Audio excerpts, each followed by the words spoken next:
उत्तर वैदिक काल में राज व्यवस्था। उत्तर वैदिक काल के आरंभिक युग में राजा का निर्वाचन होता था। निर्वाचन का आधार शारीरिक और अन्य गुणों में सर्वश्रेष्ठता होता था। जो इन सभी गुणों में सर्वश्रेष्ठ हो वही राजा चुना जाता था। कालांतर में राजपद वंशानुगत हो गया और ज्येष्ठाधिकार का प्रचलन प्रारंभ हुआ और राजपद राजा के ज्येष्ठ पुत्र को प्रायः मिलने लगा। सामान्यतः उसके ज्येष्ठ पुत्र को राजपद मिलने लगा। और वैसे यदा कदा इसके अपवाद भी मिलते हैं, लेकिन सामान्यतः ज्येष्ठ पुत्र को ही राजपद मिलने लगा। इसके अलावा राज्य के खातिर भाई भाई के बीच झगड़ा भी हो जाता था। सत्ता के आगे स्वजनों का सम्मान नहीं किया जाता था। ऐसी व्यवस्था भी प्रारंभ हो गई थी। कर्मकांड के विधानों से राजा और भी प्रभावशाली बना दिया गया। इसमें पुरोहितों की महत्वपूर्ण भूमिका थी। राजा एक दिव्य पुरुष है। वह अन्य पुरुषों से पृथक है, भिन्न है, सर्वश्रेष्ठ है।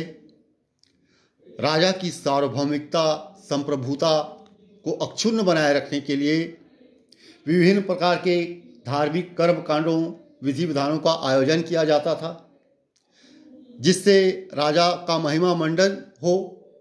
प्रजा के चित्त पर राजा के प्रति सम्मान का भाव, एक गहरी छाप उसकी शक्ति, महिमा के प्रति पड़े, इसके प्रयास आरंभ हो चुकी थी। राजा राजसूय यज्ञ करता था, जिससे यह समझा जाता था कि उसे दिव्य शक्ति मिल गई है।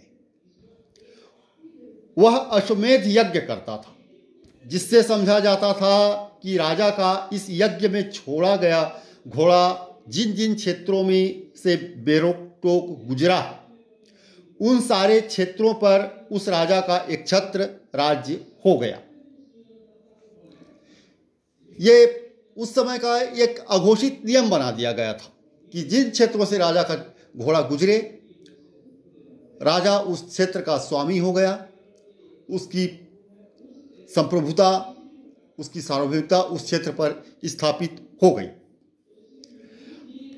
राजा वाजपेयी यज्ञ या रथ दौड़ भी करता था और यह भी उसकी सर्वश्रेष्ठता प्रमाणित करने का एक प्रयास था, जिसमें राजा का रथ अन्य सभी बंधुओं के रथों में से आगे निकलता था।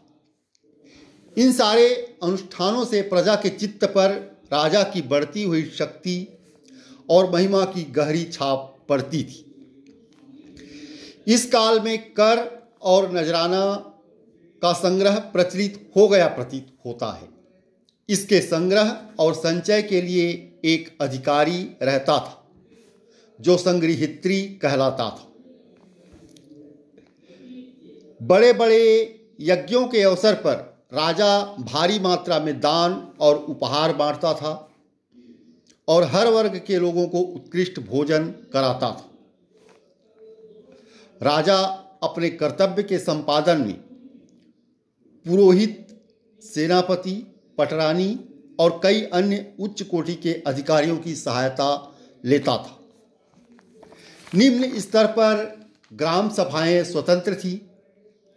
प्रशासन का भार संभवतः पूरी तरह ग्राम सभाओं पर लाद रख दिया गया था, जिन पर प्रमुख कुलों के प्रधानों का नियंत्रण रहता था। ये सभाएं स्थानीय वाद विवादों का फैसला भी करती थी।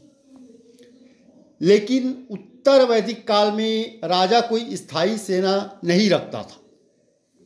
युद्ध के समय कबीले के जवानों के दल भर्ती कर लिए जाते थे और कर्मकांड के एक अनुष्ठान के अनुसार युद्ध में विजय पाने की कामना से राजा को एक ही थाली में अपनी प्रजाओं के साथ खाना पड़ा था।